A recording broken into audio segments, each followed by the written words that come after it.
Yo, good morning everyone. Today is the day. Kukuha kami ngayon ng bagong motor sa Transcycle Pasig City. So samahan nyo kami sa biyahe namin ngayon. Sobrang ikli lang nito. Tapos titingnan natin yung proseso nung pagkuha ng motor doon sa Transcycle Pasig City. Sa may tapat lang to ng munisipyo. Bali doon kami kumuha ng ADB 150 2 years ago na. So ngayon kukuha ulit kami ng bagong motor. Tara na. Lisensya mo, dala mo. Ayun, papunta na kami ngayon sa Transcycle Pasig. Malapit lang naman to. Kung ako lang mag-isa, kung bibilisan ko, mga 15 minutes lang to, makakarating na tayo dun. Maganda kumuha ng motor dito sa Transcycle kasi mabilis lang yung plaka makuha, mabilis lang din yung rehistro malakad. Tapos nung kumuha kami ng ADB 150 dun, bali nag-down lang ako ng 80,000. Tapos yung day ng application namin, after 1 day yata or 2 days, approve na agad yung aming application. So na-release agad namin. After 2 days na-release na namin yung motor kasi wala nang CICI nung time na yun. Ngayon sabi nung agent dun sa Transcycle, medyo naghigpit sila sa application. So this time sini-I na kami kahit malaki na rin yung down payment na ibinigay namin. Ang down payment pala ng motor na kinuha namin ngayon ay 100,000. Tapos 1 year to pay yung the rest. Yung ADB 150 na kinuha namin, 80,000 yung down payment namin doon. Tapos 2 years to pay yung existing. So ngayon 1 year to pay na lang yung existing na babayaran namin kasi malaki naman na yung down payment. So mamaya titignan natin yung unit na napili namin kunin. Tapos i-preview natin. Kaya pala nagigpit yung Transcycle sa mga application kagaya na ito kasi marami na silang ano doon, yung mga repo or yung mga nababatak na motor. Marami silang nakatambak doon kaya nagigpit sila sa mga tawag nito, mga nag-a-apply kasi marami rin hindi nakakabayad eh. Siyempre nalulugi din siguro sila kaya wala silang magawa kundi maghigpit sa mga application. Pero ngayon ito, inapprove naman nila kaagad kasi malaki yung down payment. 100,000 ba naman yung down payment ni. Tapos 1 year to pay lang, 'di ba? Tsaka kakilala na rin namin yung mga tao doon. Gawa ng paulit-ulit na rin din kami pumupunta doon. Ayun, nandito na tayo ngayon sa may Market Avenue, Pasig City. Malapit-lapit na rin naman tayo. Nakakaasar lang tong GoPro ko, papatay-patay. Dapat nito mapalitan eh. Di nagre-record ng matino. Nakita mo na ba yung mga shop dito, Koy? Nakadaan ka na ba dito dati? Nakita mo yung mga shop dyan sa unahan? Mga malalaking shop dyan? So ayan, nandito na tayo ngayon sa Kapasigan. Ito na yung Kapasigan na tinatawag nila. Dito marami ng mga dealership ng motor dito. Ayun, kasama na yung Minerva doon. Nag-inquire din ako dyan dati, kaya lang mahal yung monthly dyan. Kaya dito kami napadpad talaga sa Transcycle kasi mura yung monthly dun sa motor. Tapos maayos din kausap yung mga tao. Yung ate ko, kasabayan ko rin kumuha ng ng motor na Airblade. Dito naman siya sa Honda, ano ba tong Honda na to? Honda Mar. Kaya dito medyo magulo mga tao dito. Medyo disappointed kami sa mga tao dito, tsaka sa service nila. Nandito na tayo ngayon sa Palatio. Nandito na yung mga dealership ng mga motor. Ayan yung Honda Mar na sinasabi ko sa inyo kanina. Sobrang pangit ng serbisyo nila dyan. Biruin mo, bibigyan kami ng unit na Airblade na naka-check engine yung tawag nito, na naka-check engine yung indicator. Tapos sasabihin nung mekaniko okay lang. Loko. Dito sa lugar na to, ang iingatan mong mga dito, mga tricycle tsaka mga jeep. Maingat ka magmaneho. Kung maingat ka na, dapat doble-doblein mo pa kasi ang daming pasaway na tricycle driver dito. Okay, malapit na tayo dito sa Transcycle Pasig. Pagkaliwa natin dito, ito na yan. Ayun, tiyan mo. Wait sa'yo, Lodi. Ayan, nandito na tayo sa Transcycle Pasig. Ito yung munisipyo ng ito yung munisipyo ng Pasig. Ayan, nandito na tayo. Ito yung mga sinasabi ko ng mga repo or yung mga tawag nito, mga nabatak na mga motor. Ayan, kasama yan. Ito hindi, sa mga yan, mga may-ari. Ha? Bawal daw sa loob. Pwede yan. Luma na yung ano na yan, karatula. Ayun o. Ito yung tricycle. Dito kami kumuha ng motor. Kaya sarado ko lang yung box ko.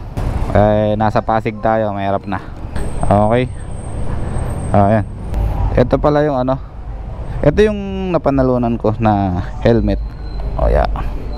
Uy. Parang kilala ko to ah.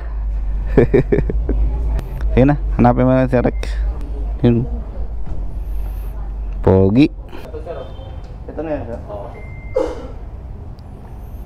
So ito yung motor na kukunin namin, ADB 160. Rex, tingnan natin ulit yung motor dito kasi nilagay na yung battery. Yan, nilalagay na ni sir yung battery, tapos i-activate na rin yung motor.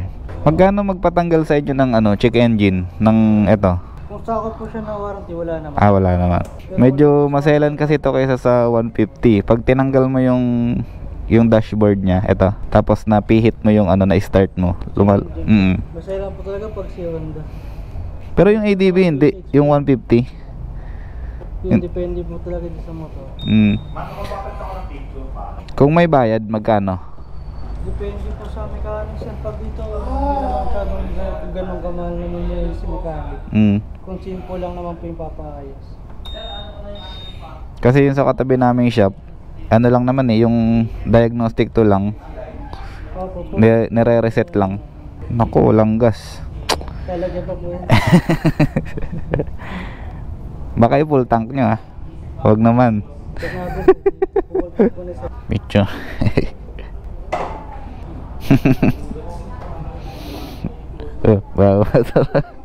Akala ko 1 year mo lang kinuha yung ano, yung hulugan.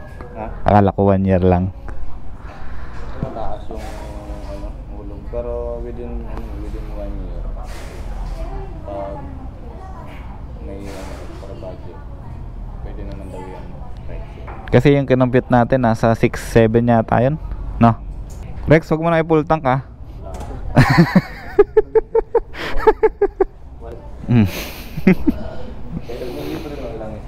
Wala sa ang libre lang ito is yung labor. Pero yung ibang parts na libre, like lang is kahit ano po. Basta sa kasa yung kanila lang. Kahit isang kasa, basta Honda 3S, tapos tricycle. Pasyal ka dun minsan sa shop. Nakakadaan ka ba doon sa Floodway? Saan naman kami dun sir, pag nag-area po. Hindi ka pumunta nung ano eh, nung nag-CIC ano eh. Ito po. Oo. Ay pinuntahan kasi kami, punta kami dun, bro. Wow, nag-aro rin ako.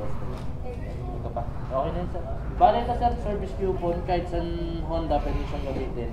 Pang magpapaservice. So, pagka ginamit niyo siya, may free labor. Pero ibang parts na bigla, like careful. Pero kung hindi niya naman siya gamitin, wala na po.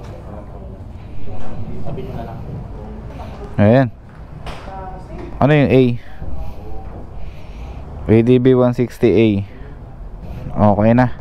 Pwede nang ilabas. Pwede natin ilabas yung ADB 160. Antay na lang natin si Rex kasi papagasan niya yata. Yun lang. Pang ano, yung sa spark plug tsaka 14. Saan kaya? Sa fender to, yung jacket niyan, di ba? Jacket. Kasamang tools. 14 tsaka G's. Tsaka yung pantanggal ng spark plug. Ito lang. Wala na iba. Extra yan. Pati yung ito, iba rin yung design nito. Palitan natin to ng all-ins. All-ins ito. All-ins.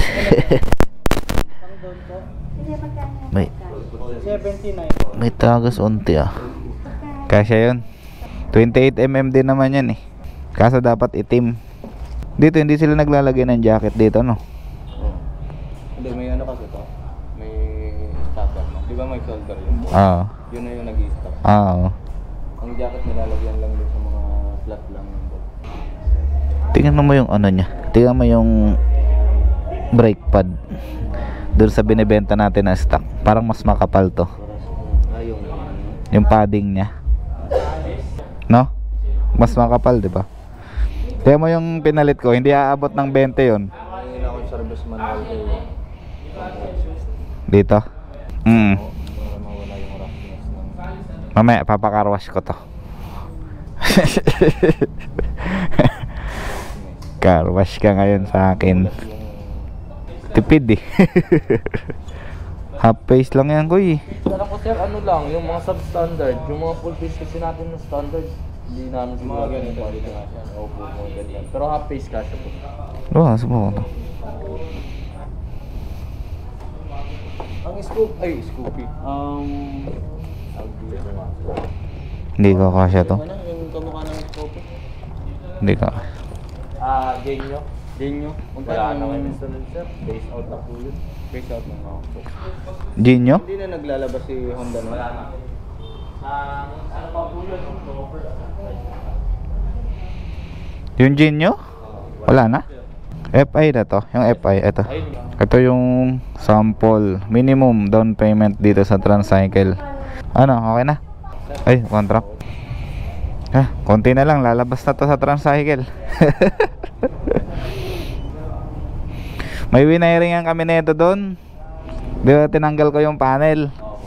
Di, inugot kong ganun. Tapos nung okay na, tinetesting ko na yung ilaw. Di, sinusi ko, walang panel. Pagbalik ko ng panel, check engine. Pina-reset ko dun sa katabi namin na shop. Ayun, madali lang naman tanggalin. Kaya lang kailangan mo ng gamit. Ano ba tawag doon? Yung... Ayun sir eh, special tools na computer, parang computer box na gano'n. Tapos sinasalpak nila. Oo. Pero yung mga ganyan naman, mas madali siyang i-manual reset kaysa sa Yamaha. Ay, naman manual reset ba yan? Pwede siya manual reset. Yung tatanggalin lang yung ano? Click na manual kaya lang delikado. Delikado lang sir. Sino-short, may binubuksan lang yung dito, pinag-short. Yung kinakapitan po nung ano tawag doon? Clip na clip lang yung sa... clip. Opo. Yung mga M3, pag nasisiraan ng speedometer, check engine ka agad Yung eh. IS naman yun. Yo, pasok tayo sa loob. Pinipirmahan na yung kontrata, tingnan natin. Uy, tapos na.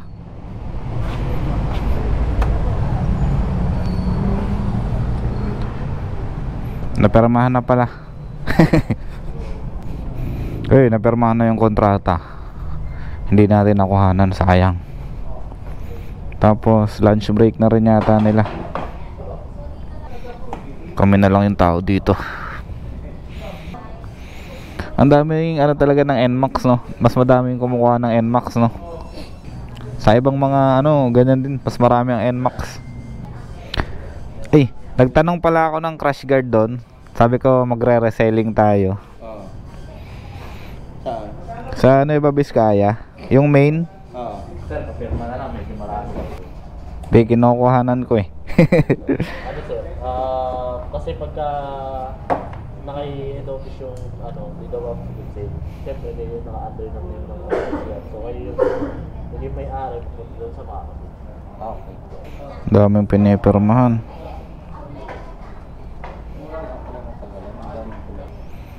Ayun, pag umuutang kayo, dami niyang pipirmahan. Ayaw kasi magpakash ni ano eh, ni Rex eh. Ayaw mo magpakash eh. Hindi pa rin pa pwede cash dyan? Pwede naman pag maraming stock sir. Okay. Pero kapag walang stock na lang, kapag daw to. Ngayon, tapos na magpirmahan ng kontrata. Checking na lang ng ano, ng ibang details. Kagaya ng engine number tsaka chassis number. Bagay sa ORT. So ayun, okay na. Okay, time check natin 12:05 ng tanghali. So okay na yung ano, okay na yung kontrata, nagkapirmahan na sila doon. May mga question lang tsaka clarification si kuya. Asan yung malaking susi mo? Wala na nga. Ah, wala na. Kinuha na. Pipicture lang na si kuya. Wala lang po. Ah, sige. Yung ano niya, HSTC na natatanggal din. Pwedeng i-deactivate yung tawag nito. 'Di ba may ano, traction control to? Na-off ba 'yon? Parang ano, oo, yung tinitinda ni Melvin na sticker. Dito tapos dito sa ano. Yung sa ibang parts niya, parehas lang naman eh, no. Rotor, yung mags parehas lang din yung mags eh. kulay lang talaga na ano, na iba. May mamaralaki ko talaga yan. Ano, bukas breakfast.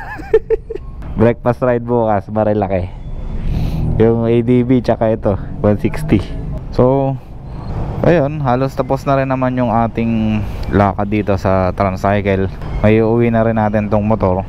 Yun lang, parang matigas to. May uuwi na rin natin tong motor. Tapos mamaya ugasan natin. Tapos baka ito na rin yung pangsundo ko mamaya kay Cheryl. Tingnan natin. Kasi ngayong araw naman to kinuha eh. Pwede naman to ibiyahe. Yun, mamaya igagarahin na natin yun mamaya. Kay Papa na to eh. Ipapakarwash ko muna. Tapos dito may isa ring ADB 160 dito. Hindi ko alam kung kanino to. Pero parang bago pa eh. May mga ganito pa oh. May mga ganito pa. Pero mukhang may may-ari na. Meron na siyang Rosario. Kaya lang hindi ko lang talaga gusto dito. Ito. Oh. Nakita niya yan. May alikabok lang siya. Pero nung winipe ko yung alikabok, meron siya dito mga natitira-tira. So sana hindi siya maging kagaya dito sa pula. Sa ngayon mukha lang siyang madumi kasi bago, malikabok. Pero mamaya ikakarwash din natin yan. Bago pa kayo sir eh, kaya alaga pa. Asan na kayo? Eh di pa yata sila tapos magkwentuhan ni Rex ah. Pambira. Excited na ako umuwi. Napakasarap sa kamay. Ipupultang na namin yan mamaya. Tapos tawag nito, ipabiyahin natin mamaya hapon. Balik ulit tayo dito sa loob. Tingnan natin kung ano pinagkukwentuhan na itong dalawa na to. Ayun, hindi pa rin sila tapos magkwentuhan. Kaya bumalik na naman to. Parang mas matibay yung sa ADB 150 dito. Parang mas makapal yung bakal. Same lang ba? Ito yung service area ng Transcycle. Kung gusto nyo magpa-service dito, ito yung service area nila. Maliit lang. Meron silang lifter na isa. Tapos may nakatambay na 3 motor. Maganda yung service area nila kasi merong lababo. May hugasan sila ng kamay. Ayos yun. Dapat meron din kaming ganun. May lababo tapos may sabon. Actually ang bahala ko dito sa motor na to, ipapagloss ko to eh. Kumbaga papapatungan ko siya ng tawag nito, clear coat. Ngayon hindi ko lang alam kung ano ang magiging result. Kasi pag napatungan na natin yan, wala nang ano yan. Wala na siyang alisan. Kumbaga wala nang baguhan kasi napatungan na eh. Okay na? So guys, tapos na yung pag-uusap nila. Uwi na tayo. Wala, nagkukwentuhan pa rin itong dalawa. Nagkukwentuhan pa rin itong dalawa na to eh. Ayun, kitang kita yung vibration ng ano, ng motor. Ito wala masyado. Ha? Ayun oh. Bagay sa'yo yun ah. Bagay sa'yo. Okay, dito tayo. Ako muna mauna kasi hindi alam ni Kuya yung lugar na to eh. Hindi niya alam yung ano dito, pasikot-sikot dito. Baka maligaw-ligaw eh. Oh, napakasarap sa pakiramdam. May bagong motor. So ayun lang, inabot kami ng 12:50 ng tanghali dun sa loob. Medyo matagal din yung kwentuhan nila tsaka yung processing ng ano, ng kontrata. Kaya ayun, tagal naghintay. Pero ayos lang. Ganoon talaga kapag nangungutang. Kailangan matyaga. Tapos kailangan magantay talaga ng matagal-tagal. Kasi kung cash yun, saglit lang yun, resibo lang kailangan nun. Tapos activation ng motor, okay na. So kaya si Kuya JR, napakaangas ng ADB 160 ni Kuya. Sabi ko sa'yo, pasuray-suray mga tricycle dito eh. Kaya mag-iingat ka dyan. Diretso lang tayo. Nasaan na yun? Nawala na.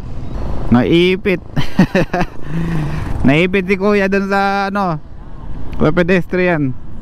Ayun, kung pupunta kayo sa Transcycle Pasig, tapos kukuha kayo ng motor, nagpa-process naman sila online. Okay? Nagpa-process sila online application. Pwede kayong magtanong sa kanila kung paano. Tapos pupunta lang kayo dito sa ano nila, sa store nila kung magbabayad na kayo ng motor or pipick upin nyo na yung motor, ganon. Kasi yung mga requirements pwede naman siyang ipasa via email Ganun kasi ginawa namin, kasi ayaw naming pumunta doon, gawa ng meron nga kaming tindahan na kailangan bantayan. Kaya nag-online processing kami. Yung processing namin hindi naman ganun katagal, siguro mga 1 week lang. Ayun, na CI na kami. Tapos yung approval mga 3 araw. Tapos yung pag-aantay doon sa unit, kasi wala pa silang unit nung time na yon. Nung dumating yung unit, wala pa siyang PNP clearance. Kaya ang ginawa, kumuha muna ng PNP clearance. Tapos nung okay na yung nung okay na yung clearance, doon tinawagan na kami ng Transcycle na available na yung unit. Pwede nang mag-process ng down payment, tsaka tawag nito, pwede nang i-release yung unit. So ngayon, na-release namin ngayong araw, January 31, 2023. Na-release namin yung unit. Pero naging available yung unit mga 1 week ago pa. Kaya nga lang, yung budget namin para dito nagamit namin dun sa mga genuine parts ng Yamaha. Kaya ayun, napunta dun yung pera. Wala kami magawa kundi mag-ipon ulit ng pang dito, pang tubos or pang down payment. Traffic na, tsaka gutom na ako ah. So ayun na lang muna para sa vlog na to. Ipapakarwash natin yung motor mamaya. Papasyalan natin, i-walk around natin yung motor. So ayun, ito yung vlog natin kung paano natin ni-release yung ADB 160 sa Transcycle Pasig. Sige, dito na lang sa floodway na lang. Papagas daw muna kami. Magpo-full tank muna kami dito sa floodway sa may Shell para mapuno ng gasolina yun. Tsaka ito, baka i-full tank ko na rin to. Wala na tong gas eh. So ayun na lang muna para sa vlog na to. Sana nakatulong kami sa inyo, sa mga gustong mag-release or gustong kumuha ng motor sa Transcycle Pasig branch. Pasensya na kayo kung hindi masyadong detalyado yung pagkuha ng motor, kasi hindi naman natin madidetail lahat eh. So kung may mga katanungan kayo regarding dito sa pagkuha ng motor dito sa Transcycle Pasig, pwede kayo mag-comment sa baba. Ng video na to. O kaya mag-subscribe kayo sa aming channel para kapag nag-upload tayo ng ibang video about dito sa Transcycle or about dito sa motor na kinuha natin ay maging updated kayo.